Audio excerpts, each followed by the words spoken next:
दोस्तों, समाजवादी पार्टी के नेता कार्यकर्ता और जितने भी समर्थक हैं उनकी बहुत बड़ी जीत हुई है।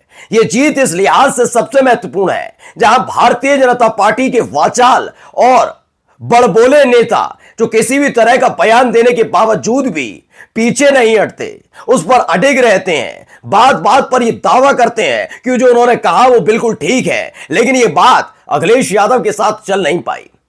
इस दौर की समाजवादी पार्टी के साथ चल नहीं पाई जब समाजवादी पार्टी के नेता सड़क पर उतरे थे। याद करिएगा, दिल्ली की मुख्यमंत्री रेखा गुप्ता की खासियत क्या रही जिसकी वजह से मोदी और शाह ने उन्हें दिल्ली का मुख्यमंत्री बनाया। यह हर कोई जानता है। उनके पुराने बयान, उनकी बात करने की शैली, उनके काम करने की शैली हर कोई जानता था।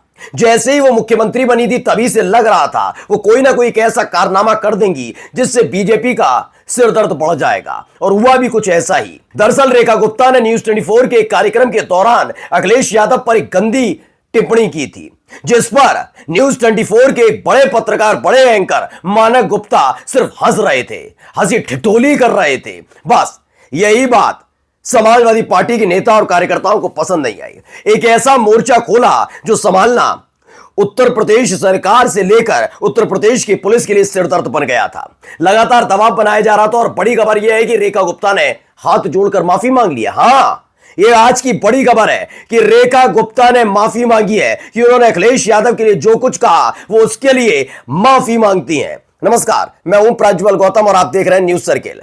रेखा गुप्ता, आपने पुराने बयान उनके देखे ही होंगे। जब वो बनी थी दिल्ली की मुख्यमंत्री तब भी मैंने कहा था कि ये खासियत इनमें ये नहीं है कि कितनी अच्छी सरकार चला पाएंगी, ये क्या कर पाएंगी, क्योंकि सरकार तो इनको चलानी नहीं है। मोदी शाह के कार्यकाल के दौरान जितने भी अलग अलग जगह मुख्यमंत्री रखे गए, सिर्फ योगी आदित्यनाथ को छोड़कर, वो अलग अलग जगह जितने भी मुख्यमंत्री हैं वो सारे के सारे उठाकर देख लीजिए।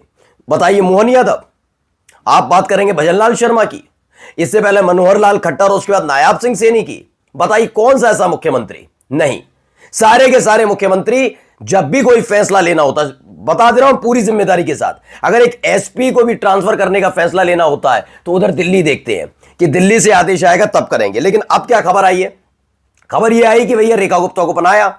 सब कह रहे थे होगा, हाल ही में उन्होंने जो बयान दिया था वो हमने आपको दिखाया ही था किस तरीके से वो अभद्र भाषा का इस्तेमाल करें। तब भी मैंने कहा था कि अगर वो मोहन भागवत के लिए, नरेंद्र मोदी साहब के लिए, अमित शाह के लिए, किसी के लिए, कपिल मिश्रा जैसे के नेता के लिए कहें, कोई दिक्कत नहीं, उनकी पार्टी के नेता तारीफ करिए।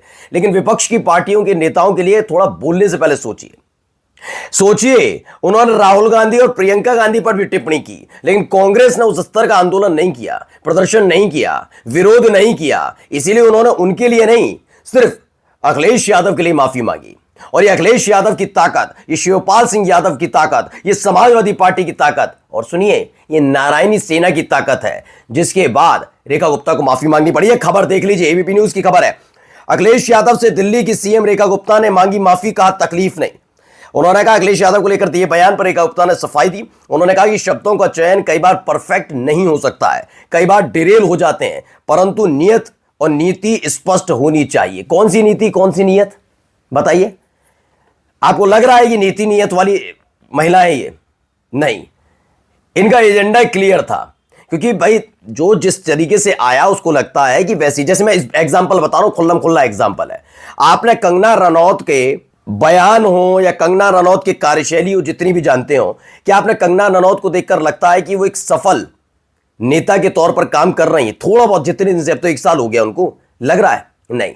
उनके इस बीच ऐसे बयान जरूर आ गए जिन बयानों ने बखेड़ा खड़ा कर दिया है। जानते हैं क्यों? क्योंकि कंगना रनौत ये जानती हैं कि जब से वो लाइमलाइट में आई हैं राजनीति, सियासी गलियारे में, जब से वो लगातार अंट-शंट बयान देने लगी है। अंट-शंट जितने बयान दोगे उतने ही बीजेपी के नेताओं को पसंद आएंगे, आप नजरों में चढ़ जाएंगे, उस आधार पर आपको टिकट मिल जाएगी और हवा चलिए तो आप सांसद या विधायक बन जाएंगे। और यही कंगना रनौत के साथ हुआ। इसलिए विकास की बात नहीं होती, सिर्फ और सिर्फ कभी किसान आंदोलन को लेकर बयान दे देना, कभी कोई और बयान दे देना, ये तमाम बयान चल रहे थे। ऐसा ही रेखा गुप्ता के साथ है। रेखा गुप्ता की उपलब्धि अभी तक की ये नहीं है कि उन्होंने बहुत ज्यादा विकास कहीं कर दिया हो, उनके बयान ही उनका विकास है, उनका अपना स्वयं का विकास है जो बीजेपी में संभव है और इस दौर में ज्यादा संभव है, तो वही कर रही थी। अखिलेश यादव के लिए क्या बोला था सबने सुना था, जिस पर अखिलेश यादव ने रेखा गुप्ता के लिए कुछ नहीं कहा, उन्होंने कुछ भी नहीं कहा, आपने एक बयान नहीं दिखाएंगे ना अपनी। उन्होंने कहा कि न्यूज़ 24 की रिस्पॉन्सिबिलिटी थी। अगर आपकी चैनल पर बैठकर कोई इस तरह से बदजुबानी कर रहा है तो रिस्पॉन्सिबिलिटी चैनल की है। चैनल को आगे आकर इस पर आपत्ति जतानी चाहिए, और अगर उन्होंने आपत्ति नहीं जताई, उल्टे ठाके लगा रहे थे, तो न्यूज़ 24 का बॉयकॉट कोई और नहीं करेगा बल्कि समाजवादी पार्टी करेगी। वो बात अलग है कि समाजवादी पार्टी के जो कार्यकर्ता हैं उन्हें यह बात पसंद नहीं आई। कोई भी इलाका देखिए, गाजियाबाद देखिए, अलीगढ़ देखिए, आगरा देखिए, कहीं भी चले जाइए, समाजवादी पार्टी के कार्यकर्ताओं ने इसका विरोध किया था और पुरजोर तरीके से विरोध किया था। तब भी वो अटक रही, वो माफी नहीं मांगी। लेकिन अब माना जा रहा है कि जिस तरह के हालात बने हैं उसे देखते हुए दबाव डाला गया। देखिए खबर क्या है, दिल्ली की मुख्यमंत्री रेखा गुप्ता ने समाजवादी पार्टी के अध्यक्ष अखिलेश यादव पर दिए गए बयान को लेकर माफी मांग ली है। उन्होंने कहा कि मेरे बयान से किसी बड़े नेता को कोई तकलीफ हुई हो तो मैं क्षमा मांगती हूं, तकलीफ नहीं होनी चाहिए। डीडी न्यूज को दिए इंटरव्यू में रेखा गुप्ता ने कहा कि दिल्ली की गलियों से निकली हूं, दिल्ली की तकलीफ को समझती हूं, इसीलिए ऐसी वाचाल हैं कि आप। आज पीएम मोदी और पार्टी ने जिम्मेदारी दी है, जमीनी राजनीति से निकल कर आई हूं। शब्दों का चयन कई बार परफेक्ट नहीं हो सकता, कई बार डिरेल हो जाते हैं, परंतु नियत और नीति स्पष्ट होनी चाहिए। नीति और नियत आपकी स्पष्ट थी आपकी भाषा शैली से। इससे पहले आपको याद होगा कि पंजाब पुलिस के लिए ठुल्ले शब्द का इस्तेमाल किया था इन्होंने, पंजाब पुलिस के लिए, बाद में उस पर ही माफी मांगनी पड़ी। अभी सोचिए 1.5-2 महीने इन्हें बने हुए हैं दिल्ली के मुख्यमंत्री, इसमें 2 से 3 बार माफी मांग, 2 बार ही माफी मांग चुकी है। एक बार अपने पुराने बयानों के लिए, पंजाब पुलिस को ठुल्ला कहने पर, आज अखिलेश यादव पर बयान को लेकर। तो सोचिए समाजवादी पार्टी के नेताओं का क्या है वजूद, ये सिर्फ इसी चीज के लिए जाने जाते हैं। हालत इतनी खराब कर दी, और ये ताकत किसकी है? ये ताकत उन नारायणी सेना की, 26 करोड़ नारायणी सेना की, जिनका जिक्र लगातार हो रहा है जब से करनी सेना एक्टिव है। अच्छा, क्यों माफी मांगनी पड़ी, इसके पीछे की कहानी समझिएगा। दरअसल आप सबको मैंने बताया कि करनी सेना मैदान में आई, उसके जरिए योगी आदित्यनाथ ताकत तलाशना चाहते थे कि क्या वाकई करनी सेना उतनी मजबूत तरीके से प्रदर्शन कर पाएगी।